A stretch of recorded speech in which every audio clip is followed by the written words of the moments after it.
Shop has kind of been my domain for the last maybe 10 plus years. It has been running the place with money the past year and a half, almost 2 years since 2020, because our revenue with school tours just dropped off. Let me give you a little bit of history. Prior to 2020, we serviced the school groups from local communities, Palmdale, Los Angeles, Santa Clarita, and we had kids here from Monday through Friday for half the day. It was a wonderful program for the kids and the docents. And then the other part of that program is they came into the gift shop. How many of you have visited the gift shop? Oh, good. There's a lot of items in there for kids. We have more items in there now for parents and adults. We have currently the gift shop's just open on weekends. If and when the school's open, and it sounds like Ron and I know folks are working on making that happen, to get young people back in here so that we can have that experience for them and the docents, because it's been a huge loss for both. Kids are introduced to nature here, the docents are introduced to working with the kids here, and the gift shop benefits from that. The gift shop money goes to feed the animals, so it's really been a necessity. We don't have a lot of revenue without the schools here. So when that starts up again, there will be an opportunity for some of you that want to work in the gift shop to be part of that experience. After 2020, what I did was, because the gift shop was only open on weekends, was develop a team of folks. The team of folks are, some of them are here. Glenda's here. Glenda's one of the team. Sue is here. I'm here. Judy McClure is not here, and Liz is not here. Those are the other two people. So there's 5 of us that compose the team of gift shop employees or gift shop volunteers.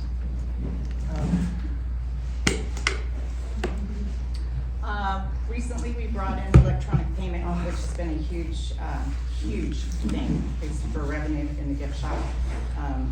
Prior to that, it was just cash. So now we do debit, credit, Apple Pay, Google Pay, all of it. Young families don't even always have the cards. They do Apple Pay or Google Pay. So that's been a big deal, big benefit.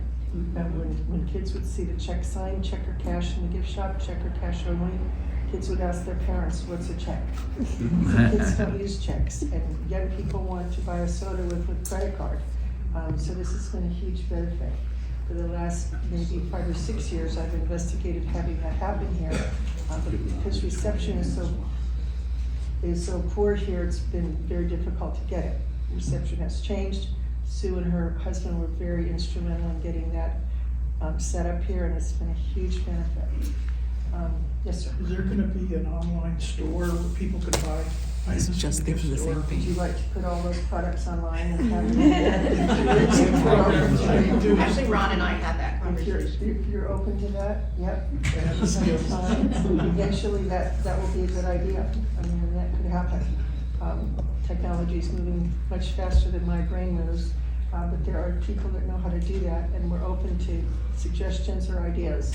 A lot of things we've tested and tried, but because there's so many wonderful new docents in here, I'm so glad to see this many new faces at this length of time into the docent training part, that we're open to suggestions.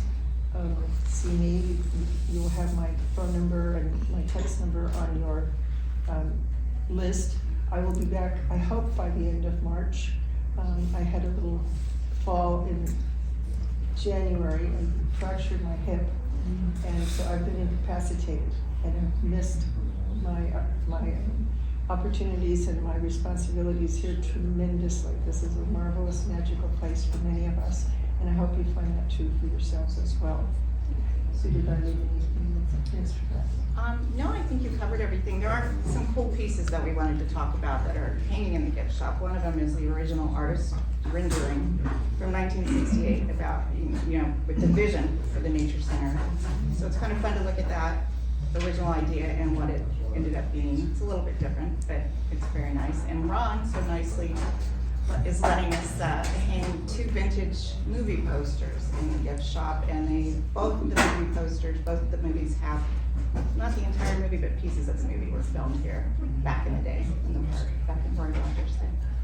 So, when you're in there, notice those, they're hanging on the walls. There's also a 10% discount for you as docents for anything that you purchase from the gift shop. We have a lot of newer items for adults. At one time we had mostly children's things and kids things, but now we have a lot of items that are friendly to adults. So check it out if you haven't. Any questions or comments? Also, the t-shirts are in now, so some of you didn't get your t-shirts. So We they're still now- have 7 people that are waiting on t-shirts, see me during the break, and maybe we'll get your t-shirts. Glenda, did I leave anything else? I think you covered everything. Okey-doke. Is there gonna be training? They're gonna do training. When the schools start. All right, Yep. down the line. Now, just, are we looking for additional help in the gift shop? No, Ron, right now we have. You have the enough? team- The team of 5. Okay, It works well it's only open on weekends. okay. And it works well for inventory, for problems that come up, for solutions to things. So the weekend will probably stay the same, but when the schools are open or start again, there will be an opportunity for docents to be part of that. With training that will precede that, we'll have some training. But only if you pass your fingerprinting. Because there's money involved. It's part of a county facility, but the county has rules and regulations that the gift shop has to follow, different from other opportunities for you in the park, because there is money involved, and there has to be a key person in charge of that situation or responsible for that if and when an audit happens. That key person is myself, so I don't like to have a lot of fingers in the gift shop cash register, because we have it set up so that we're clear on where things are, when things happen, and how to answer questions when there's an audit. That's a big piece that the county requested. Thank you for being here and for your participation, and I hope that you enjoy the rest of your opportunity here. It's a marvelous place to be associated with. And since we can't do our school programs right now, or at least for the most part, we can't do them, I have a perfect program for you to instill stewardship in our kids, the Placerita Canyon Nature Tots program. And this slideshow is going to be kind of overall working with preschool kids, but we also are talking about our Placerita Tots program. And there should be a photo album being passed around pretty soon. And we will get going here. Now you might say, tots? What? They can't learn anything. They're so little. They won't remember. They're not going to understand. But you know what? You would be wrong. They are like sponges. They can soak up all the information you give them. They may not understand everything. They may not remember everything. And it may be hard to squeeze information back out of them, out of those sponges, but they will gain knowledge, and they will learn to love nature and take care of it. And we're going to keep going here. So this is just a brief overview of things about working with preschool kids, because when we do get back to school groups, we will probably have preschool groups as well. You can see they become more social with other kids. They ask a lot of questions. As they get a little older, they can reason things a little bit better when they're observing.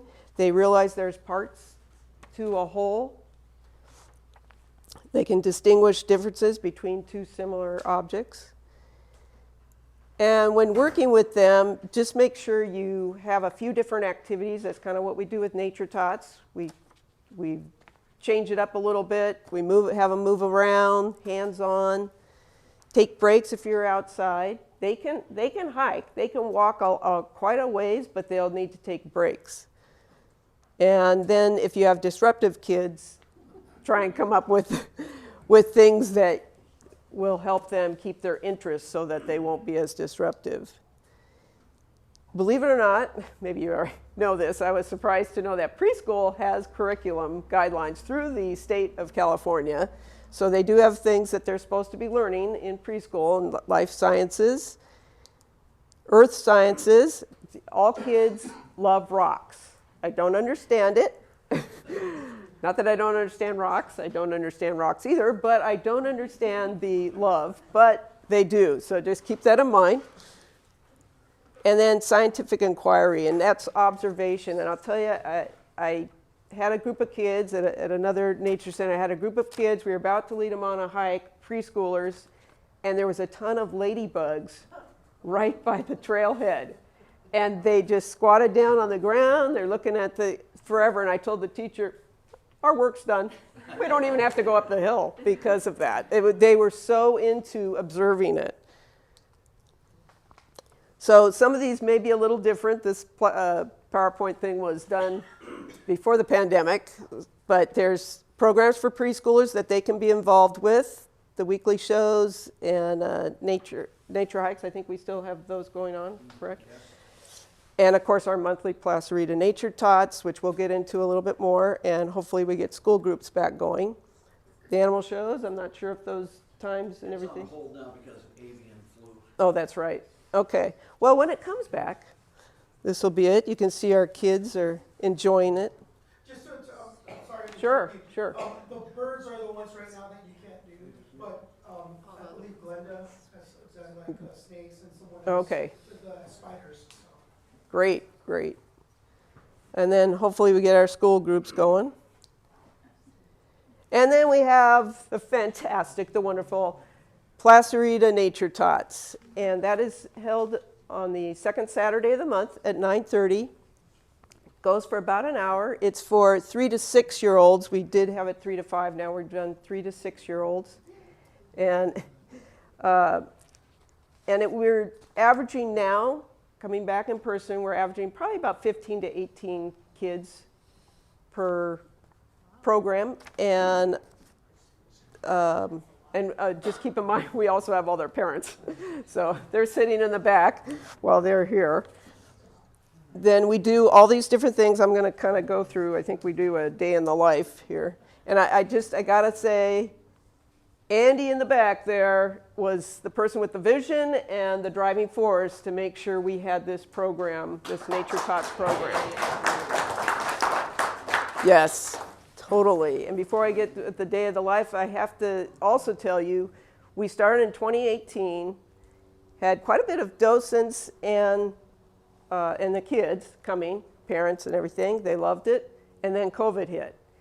We ended up kind of stopping it for a while. And then again, Andy said, I think we can do this on Zoom. People thought we were nuts because 3 to 6 year olds trying to be interactive through a computer, doing similar stuff, nature stuff, when you can't go and see nature. But it worked. And we did it for like 2.5 years. And it was successful. We had probably about 8 to 10 kids. And we had a core group of volunteers, some from the beginning, some came in later. But we lost some of those volunteers just because they were onto other things. They didn't want to do Zoom, and I totally understand that. We're now back in person again. It's great, fantastic, but we don't have all the docents back. So we can always use more help. So here we go, a day in the life, just in case you were wondering, what is it? So we start off where they check in, get their name tag, and then they go into the museum area. And we have a docent, fantastic, Judy. We have a docent that maybe has stories, books, just tells them about the museum.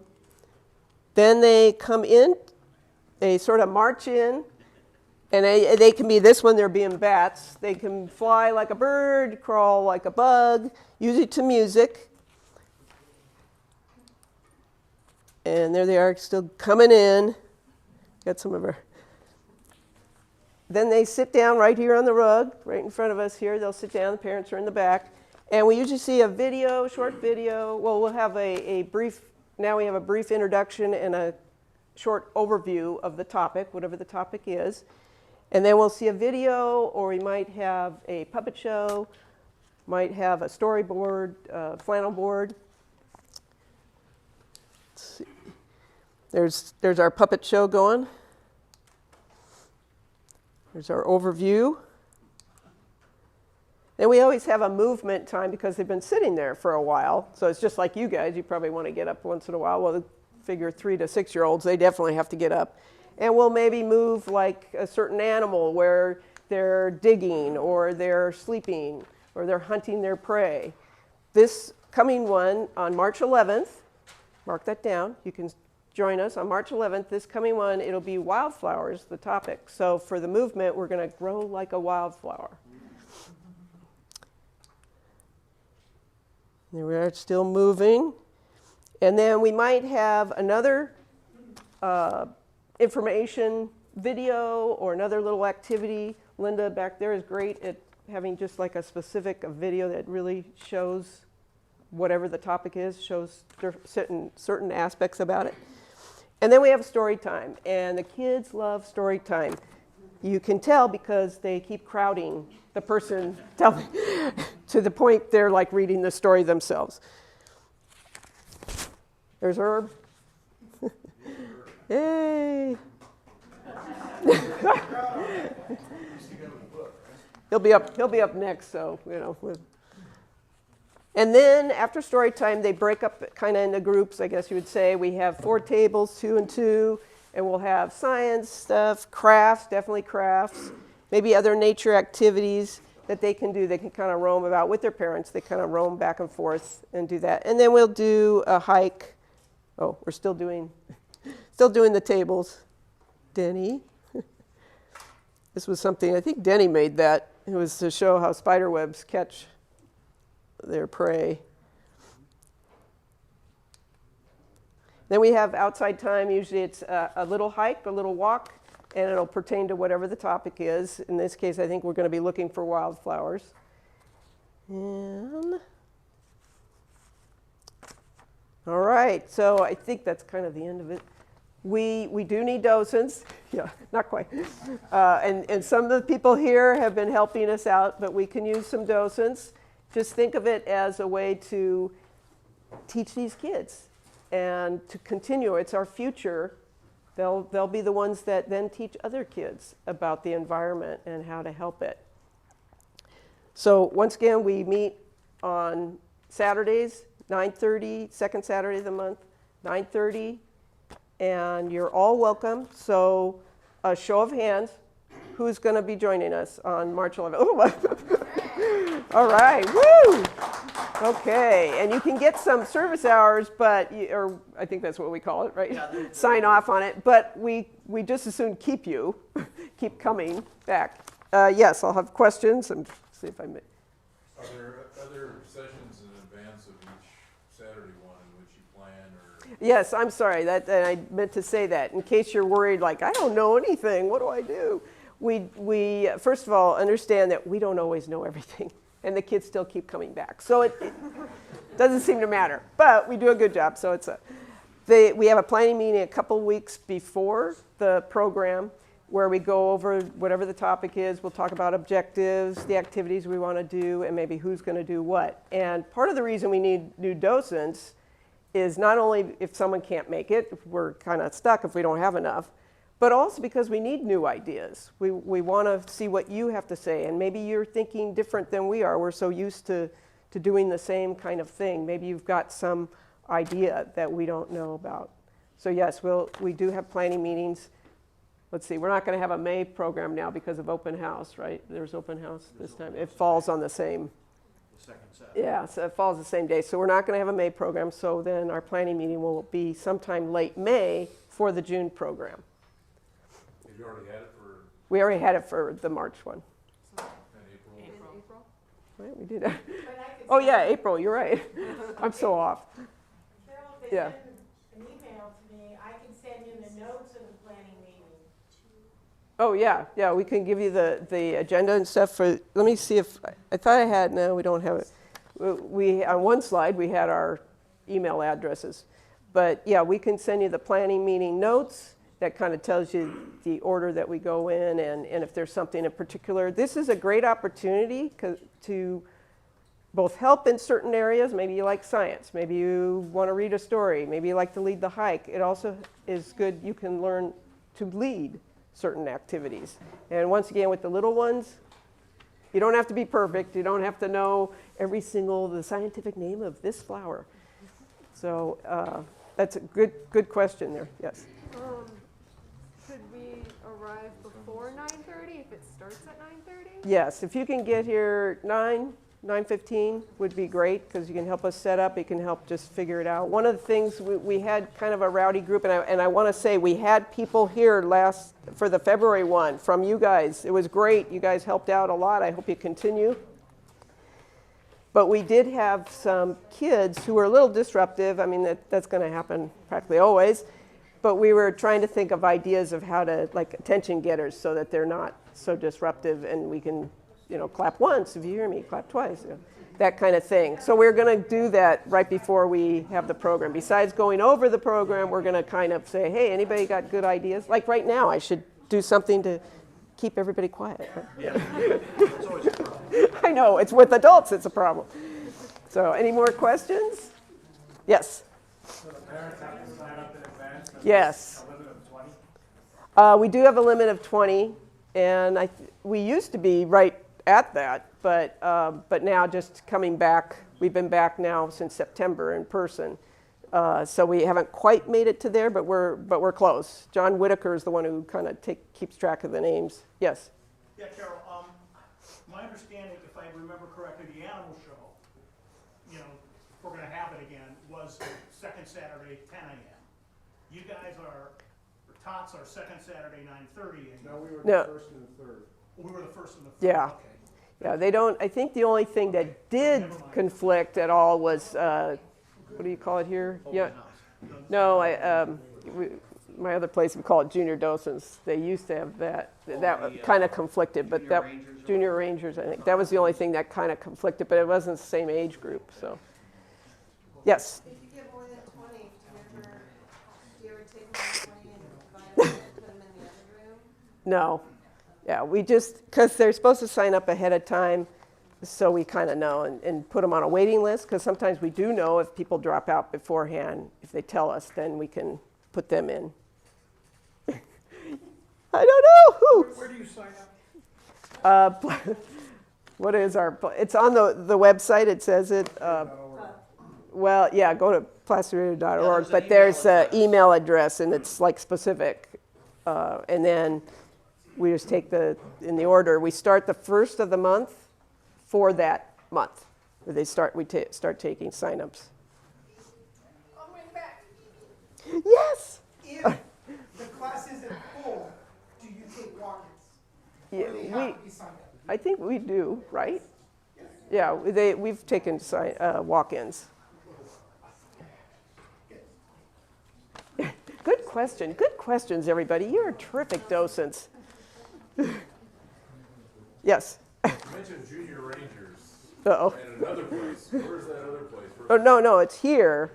I just meant it conflicts, the time frame was like, I think it overlapped a little, but it wasn't the same Is there still a age Junior group. I don't know. Ranger Is there- No, that wasn't, okay, time out.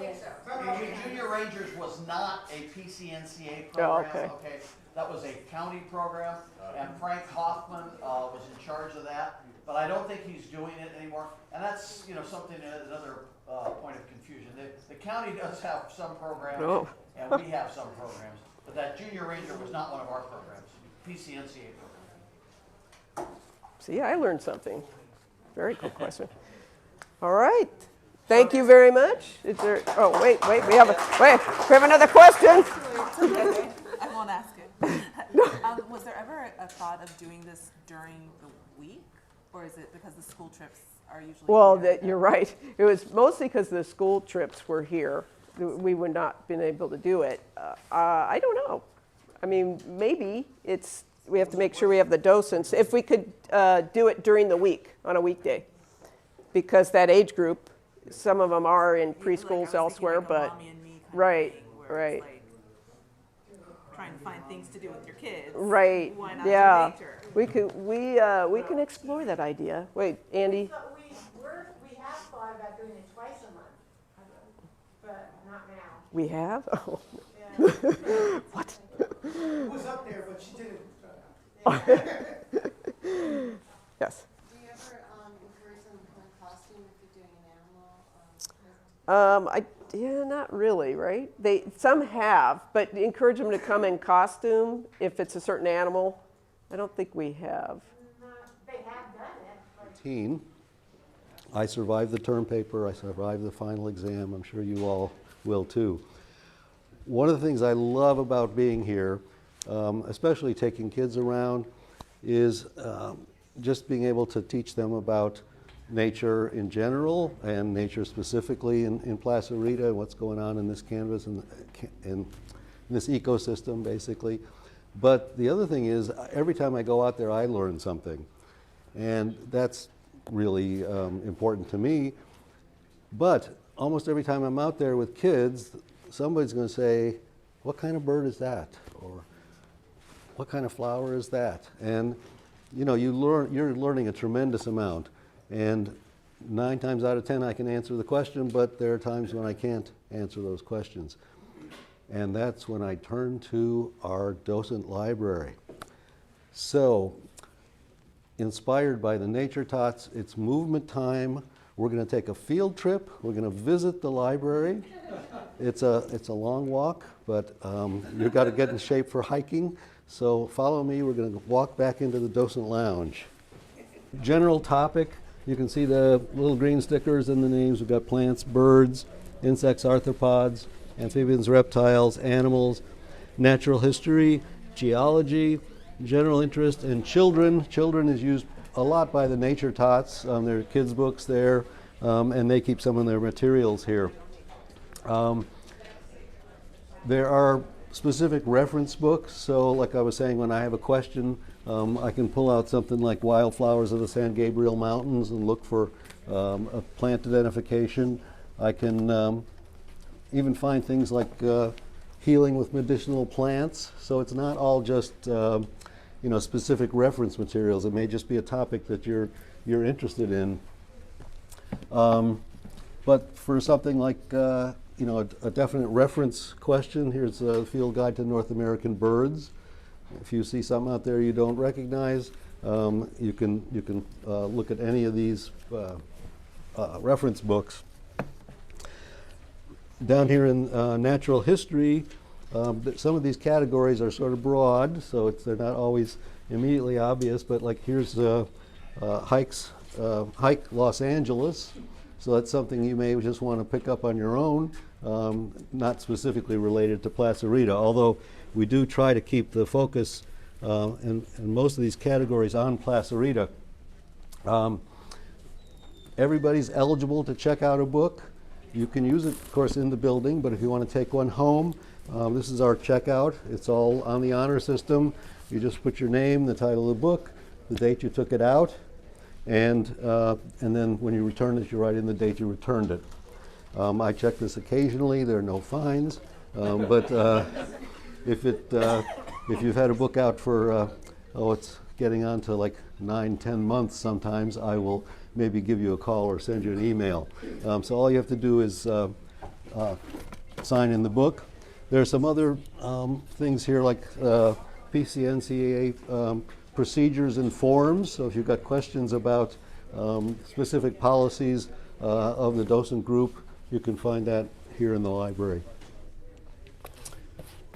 I guess the last thing I'll mention is that we do take donations. We live on donations. All these books are donated. We don't want your old college textbooks. You know, we were really focusing on Plaza Rita. But you know, if you have a question about a book, just and you want to donate it, you leave it in this this box, and I'll review it. If we need it, it's going to go into the collection. If we don't, it'll be donated to the Santa Clarita Public Library for their book sale. Let's see, anything else? Jerry, what about the books the county in there? Is there any Yeah. limitations on those books? That's a great question. So there is another library in the building, and that's the staff library. And they have a lot more technical books. It's generally for staff use. They don't circulate, as far as I know, but I think you're welcome to use them if you really need in-depth material. I should mention we do have one book that is not kept in the library. It's kept with the staff. It was a donation of a replica of Audubon's Birds of America, which you may be familiar with. It's an incredible volume, originally published in a huge size with life-size drawings of birds. And we got a replica copy of that, smaller, but it's a beautiful book. But because of its fragility and its value, it's kept locked up in the office. So you can ask Frank or Russ if you want to look at that and use it in the building. Anybody have any questions? Gary? Yeah. So there are old college textbooks in there. Oh yeah, including right. The one I used when I took ornithology in Great. 1973. Yeah. So that's it's much more of an academic approach in there. Here it's more of an ID type thing. And yeah, you have a question. I have an extra copy of Nancy Dale's book on flowering plants from the California Native Plant Society. Mm-hmm. You already have one here. Do you want another one? Probably not, unless it's a more recent edition than what we have. So I'm trying to be selective. Well, at some point, the library sort of got out of hand, and there were books piled on top, and so we're trying to keep the most recent edition. Generally, one copy is sufficient for most of the books. I really appreciate that, though. If you notice something that a topic, an area that's missing, we do have the ability to purchase books for the library. So, certainly let me know. So again, it's Gary Freiberger. I'm in the general email list. You can send suggestions to me. Any other questions? Yes. What type of books are the children books? So, I see the Lorax, but what else? Yeah, so it's really look through them. It's just a variety of different books, and I'm not sure. Is Andy or Carol still with us? No. Oh, they had to leave. Yeah, I think a lot of this came from the Nature Tots program. Okay, thank you. Sure. So make use of the library. You got term papers coming up. Here's a good resource. Thanks a lot. Looking for people to help because they do crafts as well. When they break it down, they do crafts. So they always need people to help the kids doing the crafts and stuff. And it's pretty cool. And they take little hikes and stuff. And kids are fun. Okay. And then we've got, we have our interpretive center, which is really what we call the museum center, which you guys all know about in your nature center, outside there. So basically we have online that if you want to basically help out there, you can sign up online. In fact, Irene just sent something out today, and sign up for a time for an hour or 2 hours, whatever you want to do. And basically you can talk to people and talk to them about the interpretive center, talk to them about the Know Your Nature Center with the videos, and just to kind of help out people and just to be there and just to talk to people. And you all should always be wearing your badge and stuff, and your the other thing, if you have it, just so people know that you're part of the Nature Center. Also, the Walker Cabin. I don't know. You guys have they gone through the Walker Cabin, Ron? Yes. Okay. So on the weekends, we're also looking to have some people to be there to the Walker Cabin, so you can kind of talk about the Walker Cabin and show it to people. And people are always looking in the doors. And Judy does something on Saturday mornings at 10 o'clock. She does a hike, and she takes people in. But other than that, people really can't go into the Walker Cabin. It's a pretty cool place, and there's a lot to do there. And so always looking for people to do that as well. We have bulletin boards. I'm sure you've seen all over outside. We have different bulletin boards. And basically, Ruth Ann is the one, I think mostly is the one who puts stuff in there, but she's always looking for help. And if anybody wants to take over, and we kind of change pictures and things depending on the seasons, whatever else needs to be done. So it's kind of a fun thing to be involved with. Talk loud, I can do that. Also, there's word processing. So we send different things out. We do the bulletins once a week or a couple times a week. There's all sorts of different word processing that needs to be done. We also send out different flyers and stuff. And that's also something that Ruth Ann has been doing for a long time by herself, and she'd love to have somebody help her and possibly take that over. So anybody who's pretty slick and a lot of you are younger and probably smarter than some of us. So if you guys would be willing to help out, and if you're interested in word processing, then that would be good. Did you have a question? Did you have a question? Oh, I was just wondering, who was it? Ruth Ann. Okay. Yeah, Ruth Ann handles that. Animal care, kind of helping with the animals somewhat. Now, you obviously have to be trained to do that, but we're always looking for people, to help, the animals, doing cleaning, things like that. They've been trained, right, for the snakes and stuff? Have they been trained, or they haven't been trained? They've got some basic. Okay. They need some more. Then we'll work on that, but that's another opportunity. AV setup, so that's audio visual. So we have the amphitheater, and we've been doing things. We do usually during the summer, and we have a big screen, and we have a big video, and we can show everybody. We do it once a month, and it's pretty fun on a nighttime deal. Yes. To be a volunteer for whatever all the standards got here, do you need to have an experience, or you will, you will get trained? No, everybody else, you can be Okay. trained, because there's other people always doing this stuff, and Okay. they'll be happy to show you. Okay. Word processing, that you probably have to know how to do, because, Yeah, we still don't know how to collapse the AV inflatable screen, do we? We're still working on it. This is Australia. We're looking for Kendall to do that. Okay, nature boxes. Have they seen the nature boxes? Yes. Okay, so we have nature boxes, and then we also have the nature hunt. In fact, Dave's gonna talk a little bit about that. Yeah.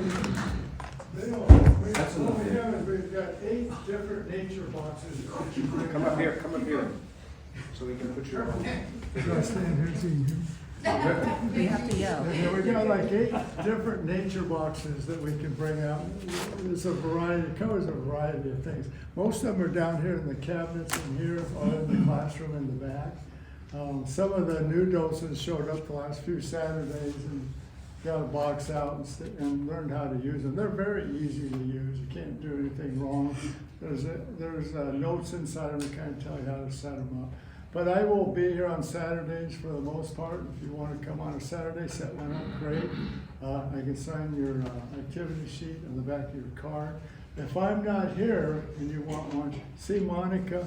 She will help you get one set up. Raise your hand, Monica. They don't know who you are. It's part of the group. Yeah. She will help you set one up. We also have what's a nature hunt. That's for the kids when they come to the park. That thing turned out to be a huge success. What we've got is an outside nature hunt and an inside nature hunt. But I came in and took about 15, 20 pictures of everything inside the classroom and in the interpretive center and put it on a sheet of paper. We give it to the kids, and it's got the name of, say, the bobcat, the picture of the bobcat below it. So they come in and they circle everything they can find. And then they bring it back to me or whoever's running the program, and we give them either a sticker or we give them a pin. They can pin on their shirt for doing. They don't have to find everything. They find one thing on the sheet, that's good. But the parents love it because the kids are all excited and they're busy. The parents don't have to look. So it's turned out really well. And the one outside are some drawings and pictures of like the Lion's Oak. They're kind of spread around. So they really have to hike around to be able to see all these things. But it is a lot of fun. If you're interested in that, see me. I will be glad to show you how all this works. And I'll put a plug in for the open house. If anybody wants to help with this for the open house, come and see me before you sign up for too many other things. Okay, anybody have any questions on that? No. Good? Okay. And, so Ron told you that was one of the things I was going to talk about. It's been 3 years since I've done this, so you'll have to bear with me that I'm going to cheat for myself a little bit here in the order of things.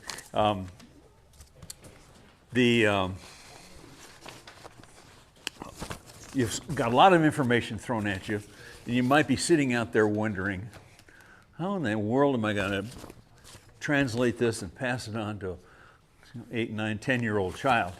So hopefully what you'll get out of this is some ideas.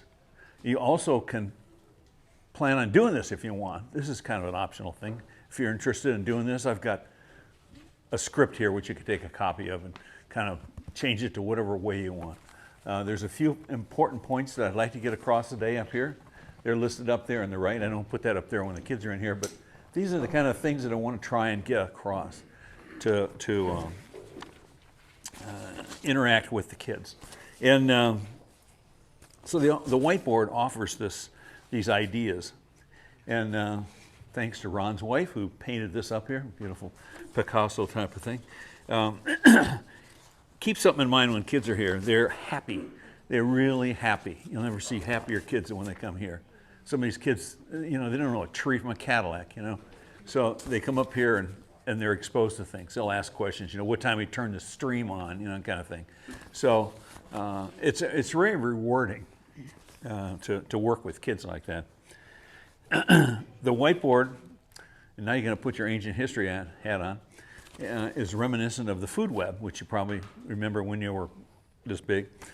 Maybe they didn't cover it in school with you, but food web, and we try and relate that in here. So I'll be doing this and talking about it as though I'm talking to a bunch of 8 and 10-year-old kids.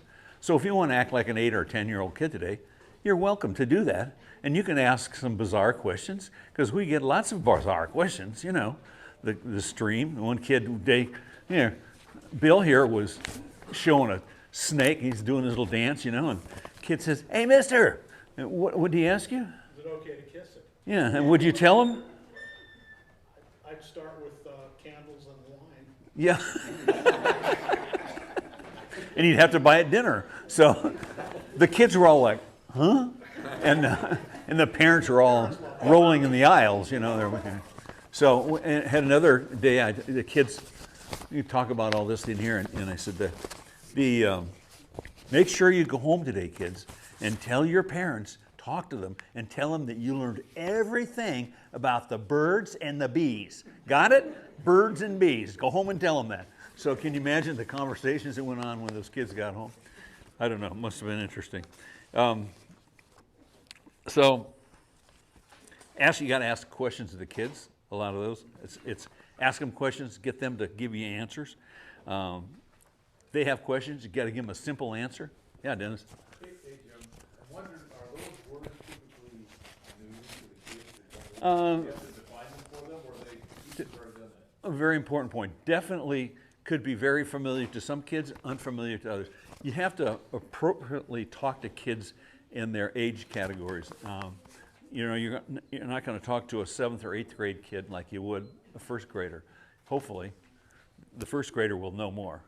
So, but there's online with the state of California, I think it is, and I don't have the information handy. You can look up, there's behaviors for different age groups. It's very easy to read through, and it's very helpful. I've used it, I have it in my folder somewhere, talking about the different age groups, so you can focus your attention to that age group. Yeah. You want to do this in such a way that you tell kids, go outside and discover this kind of thing now. Go look for these things that we're talking about in here today. You're going to hear more about trail techniques from Cindy here in another week or two. I don't know, when is that, Cindy? But she's over there working.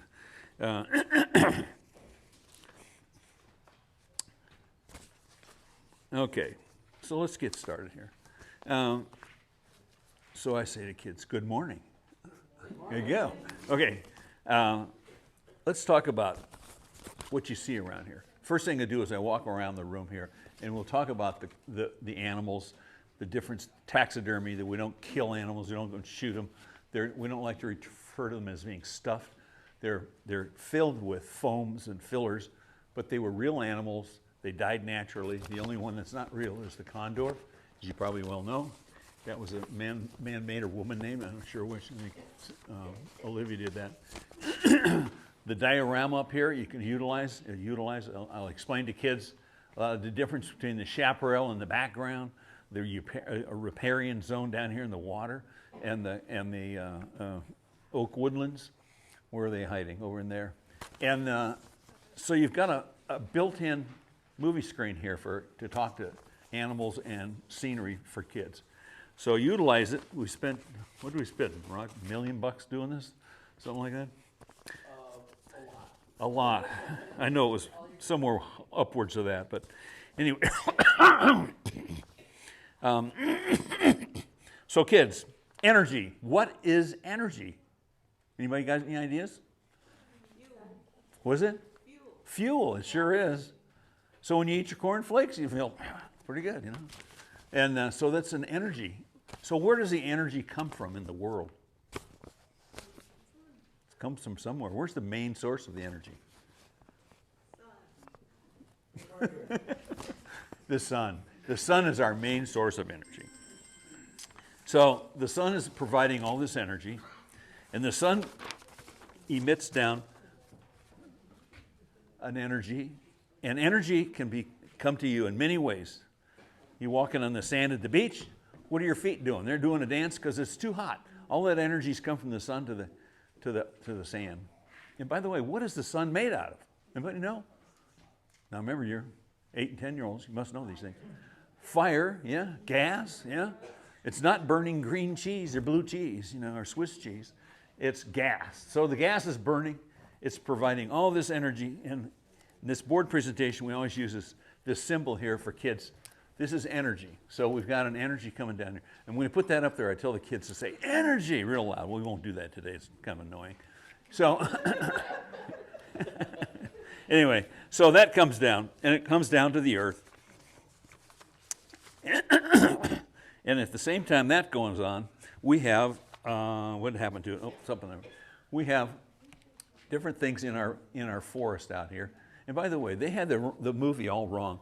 May the force be with you. It was really, may the forest be with you. See? Anyway, so you got an oak tree here, and what's this, kids? It's not an ice cream cone. Some kid told me it was an ice cream cone one day. It's an acorn, but what is an acorn? A seed. Boy, you guys are smart kids, I'll tell you.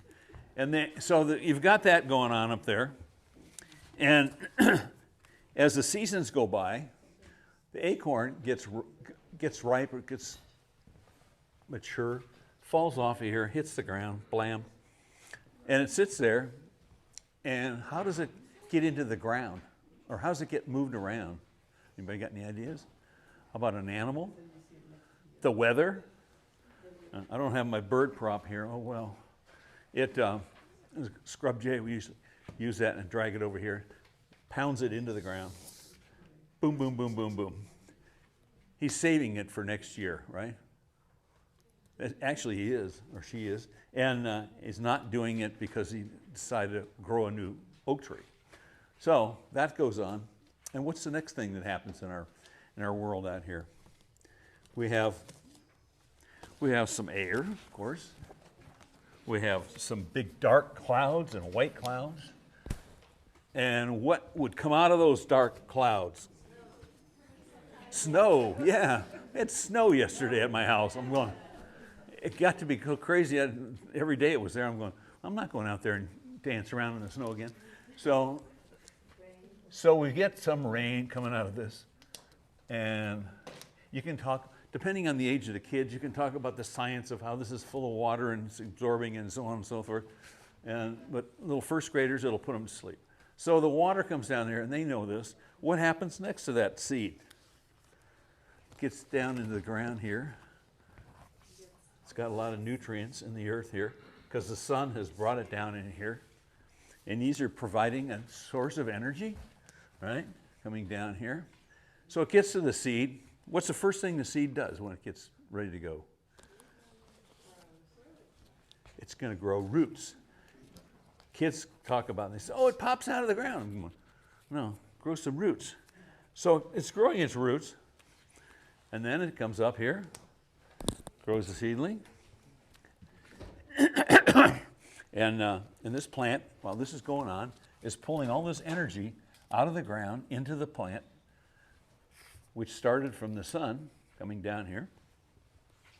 And little plants like to be eaten by animals. So what kind of animal do you think would like to eat that? Yeah. And then that little caterpillar is nibbling away, getting some energy, and along comes spider, sits down beside her, and voila. And then the little bird comes along and says, yum, nice choice spider.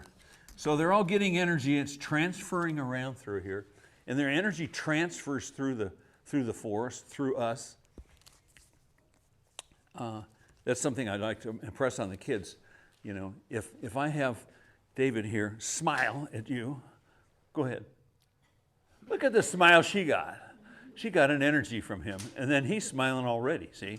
So pretty soon the whole room is smiling, right?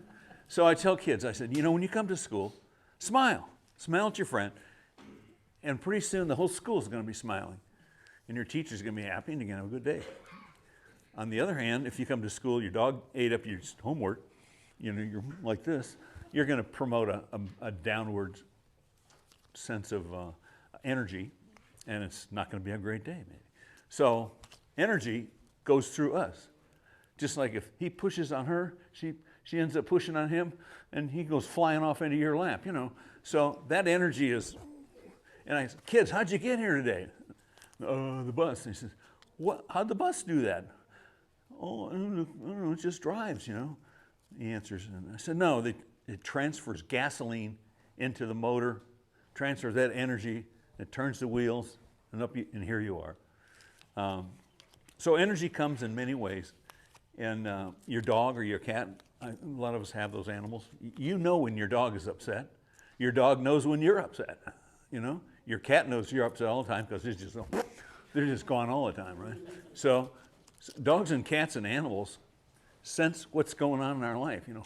Fido, don't do that again, you know. And Fido walks away. So they understand that energy just like we do. So energy is really a thing in the world, and it transfers around everywhere. So other animals live out here, as we well know. Gophers. When you're out walking in the forest with the kids on a hike and you see a gopher hole, don't say, it's just a gopher hole. You know, no, say, whoa, what is this? You know, and point at it like this one over here. And the kids, a lot of them will know what it is. But if you act excited about it, they will get excited about it. And you can have a discussion about gophers and what a wonderful thing they are to your schoolyard, you know, with the holes in the ground. So that goes on. Another thing we have out here, we have wood rats. Wood rats like to get up in trees and brush, and they build these big mounds. And I think you've seen them out there, some of you already. They're as big as this stage, some of them.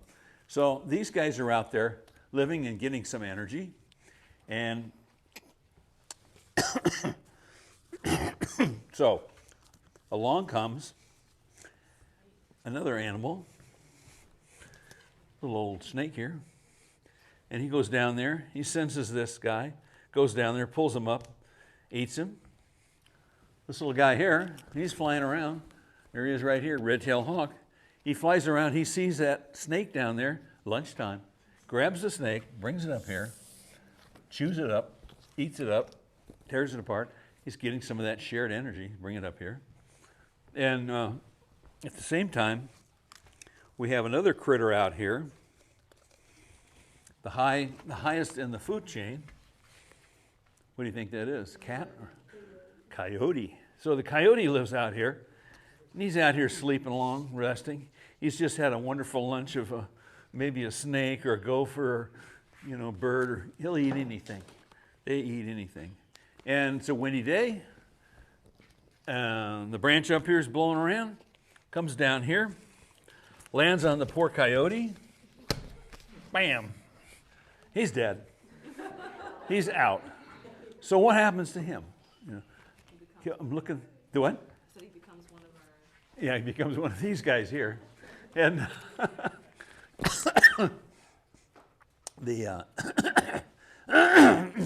the word I'm looking for from the kids is a decomposition.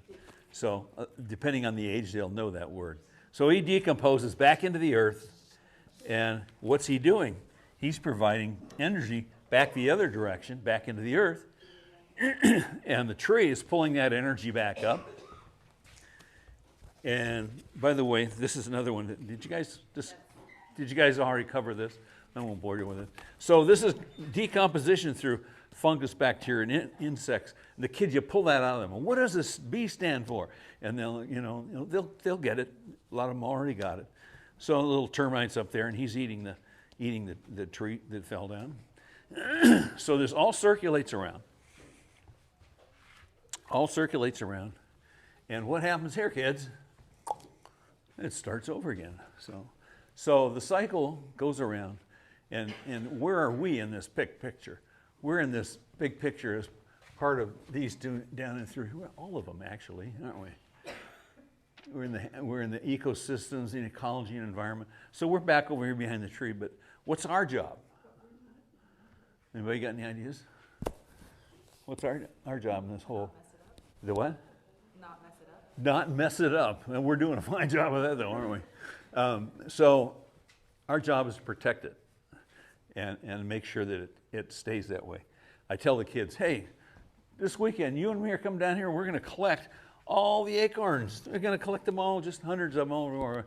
So what does that do to the cycle? Nothing here, nothing here. So things kind of fall apart when you break the cycle up in the system, I should say, in the forest system. And so that's part of our ecology. And Janet Kubler described ecology as a study of homes. I take it another step further. It's a study of relationships between us. We're all related. We're all connected. So as the kids, do you have a connection to cows? So I show them this, and they go, huh? I said, so where'd the cornflakes come from? And one kid's, the box. You know, the grocery store, the cupboard. Those are all answers I've gotten from kids. And I said, well, it comes from, who grew it? Who made this? What was it from? Somebody could, the corn and so forth. The farmer made it. Who's the farmer? What's he doing?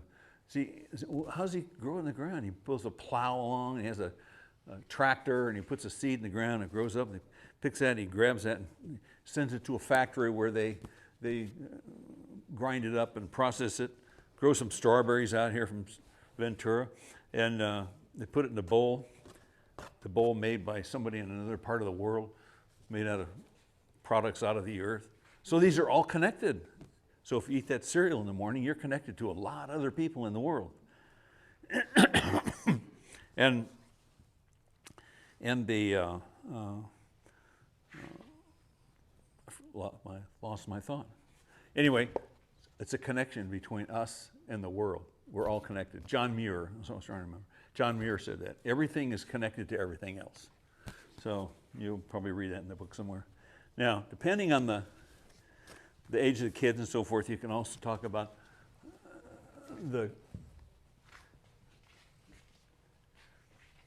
how this little guy likes to eat this little guy. Turkey vulture come down here and eat the dead carrion. Again, this is like, I don't know, I'd get into that detail with first graders, but maybe anything beyond that is fine. And again, another aspect of it is photosynthesis. Do you want to talk about photosynthesis with little kids that don't know what the hell you're talking about? Now, maybe if they're a little older, you talk about it and you say, hey, the sun gives the energy, the CO2 comes down here, gets sucked up by the plant, water comes up from the ground into it, and then it produces together, it produces a glucose, which is food, and oxygen, which we breathe. So the photosynthesis is very important in our world. I mean, we don't breathe. You look outside, all the greenery. If we didn't have that, we'd be dead, right? So that's been our system here. And I'm trying to think what other. Habitat and environment. I said, kids, the habitat and the environment, what's the difference? Is there a difference? Somebody got an idea? What's a habitat? Where something lives. Where something lives, yeah. How's that compare to the environment and habitat? How do they relate to each other? So, Is more of a global. right. I said, kids, did you see the McDonald's right out here in the parking lot? Anybody see that? Oh, I saw it. So I said, you did? Tell your mom you saw the McDonald's on the parking lot when you go home today. So I said, no, that's the wrong place. That's the wrong environment. And they get the picture then. They go, however, it's the right habitat for a snake or a wild bird. So that's the difference. They're kind of connected together. They are. This environment here is a little different than your schoolroom. A little bit different. Not a lot, but a little bit different. It's not your habitat, though. And I asked the kids, I said, is your bedroom your habitat? Oh, and they get thinking, you know, yeah, it is. So I see, so there's a difference there. And your environment and your habitat is in your house. That's kind of one thing. So they get thinking about that. And when you go outside here, you can pass this sort of thing on to them as you walk around and see things in the forest, pointing out different bushes and look for paw prints and this sort of thing, and gopher holes, and act surprised when you find it so that they understand that this is really happening out here. And what was the last thing I wanted to present and tell you about? Look for the things we discovered or talk about in here today, and discuss their role and our role in ecology in the world, because they're hearing about that all the time on the news now. And energy, I mean, it's just, a kid have to be, you know, totally out of touch with reality if they didn't get exposed to these things here. Anyway, any questions about anybody? And this is like I said before, this is something that you can do. We're always looking for people to do this kind of a presentation. And if you don't want to do that kind of thing, you can take the information out on the outside there and apply it. So that's it. Anyway, thank you.